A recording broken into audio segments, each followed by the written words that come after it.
ล่าสุดไอ้ลาวแดงตัวนี้ออกมาโม้บอกว่ามีพี่ชายทำงานที่ UNSCR ในประเทศไทยเขาบอกว่าจะให้พี่ชายเขาเนี่ยถอดถอนรายชื่อบักเขียวรายชื่อน้องวันติงทูโนที่พยายามที่จะยื่นขอลี้ภัยในประเทศไทยว่าสัน สบายดีสวัสดีครับทักทายทุกท่านที่เข้ามาติดตามรับชมอยู่กับผมเทพโยครับพี่น้องทางเมืองไทยตอนนี้กับประมาณเที่ยงครึ่งทักทายพี่น้องฝั่งไทยฝั่งลาวก่อนอื่นครับพี่น้องอย่าลืมฝากกดแชร์แสดงความคิดเห็นกันเข้ามาครับพี่น้องล่าสุดยังไม่จบก่อนหน้านี้วิจารณ์ไทยเรื่องคนจีนในประเทศไทยตอนนี้ออกมาขู่บักเขียววันติงทูโนเขารู้ว่าบักเขียวกับวันติงทูโนเนี่ยยื่นขอลี้ภัยเป็นเดือนผ่านไม่ผ่านผมขอไม่พูดนะครับแต่ที่แน่ๆเขาบอกว่าเขามีพี่ชายทำงานกับ UN อยู่ในประเทศไทยเดี๋ยวลองไปฟังคลิปให้จบนะครับทุกท่านกูสิบ่เว้าหลายกูสิเว้าเทื่อเดียวอ้ายของกูเป็นคนกำเขต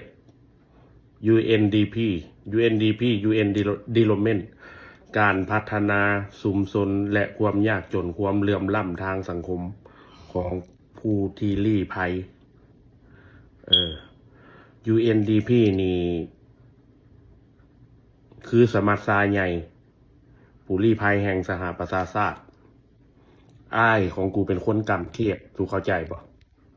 สูฟังกูสิบอกอ้ายของกูนะเอาบิ๊กลบซื้อสู่ออกก็ได้แล้วเอาคนใหม่ซับซ้อนเข้ามาก็ได้เพราะกูยังปรึกษากันอยู่สูงจากบ่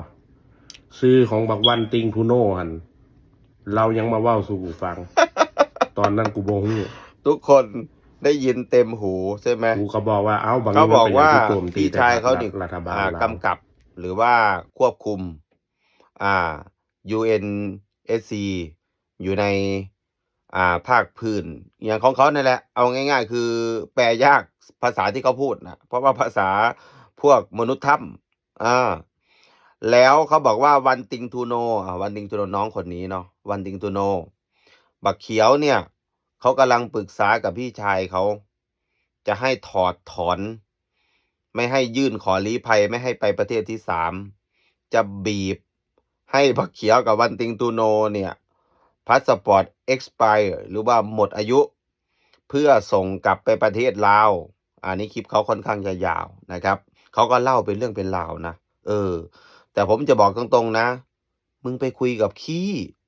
มึงไปคุยกับขี้อยู่ซ่วมไม่มีใครเขาเชื่อมึง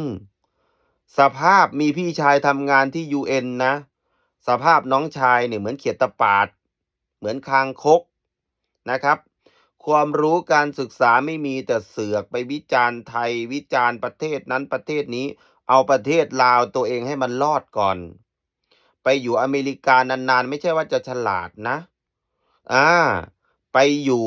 ก็ไม่ได้เรียนหนังสือสูงอะไรมากมายหรอกครับได้ซิติเซนเขา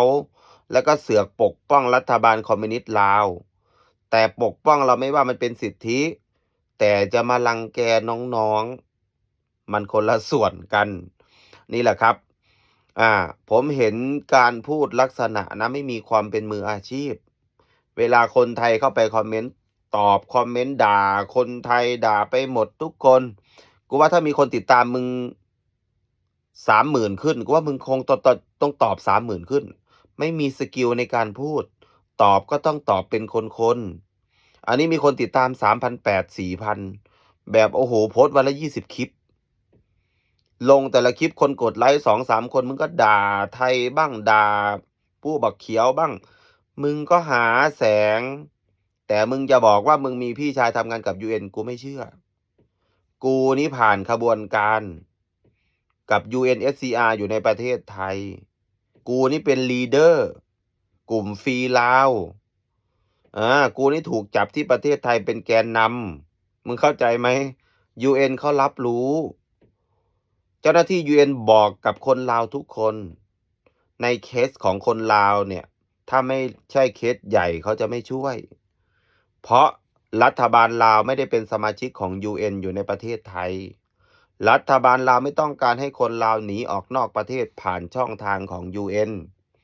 UN เขาบอกว่ามันหาข้อมูลยาก แล้วมึงบอกว่ามึงอ้างว่าพี่ชายมึงทำงานกับ UN UN ที่ประเทศไหนวะศรีลังกาเหรอเอธิโอเปียเขมรเหรอมึงอะไม่มีความรู้ไม่มีการศึกษากูบอกว่ามึงอะไปคุยกับขี้ไม่มีใครเข้าฟังมึงเพราะประเทศมึงยังเข้าอเมริกาไม่ได้เลยรัฐบาลมึงยังเข้าอเมริกาไม่ได้เลยเขาห้ามเข้าถ้ามึงไม่ได้ซิติเซนของอเมริกาอาศัยบวชแล้วไปอยู่ผ่านประเทศไทยนี่แหละมึงก็ไม่ได้ซิติเซนพอมึงได้แล้วมึงก็มาโจมตีไทยมึงใช้ไทยเป็นทางผ่านนี่แหละเขาเรียกว่าเนรคุณมึงไปประเทศอเมริกามึงยอมรับว่ามึงผ่านประเทศไทยไหมผ่านประเทศไทยนะสันดานพวกลาวแดงแต่ละตัวเนี่ยมันเป็นแบบนี้เกือบทุกตัวเข้าใจไหมนี่แหละครับพี่น้องครับขอบคุณหลายๆครับพี่น้องที่เขามาติดตามรับชมพี่น้องอย่าลืมฝากกดแชร์แสดงความคิดเห็นกันเขามาครับพี่น้องสบายดีสวัสดีครับ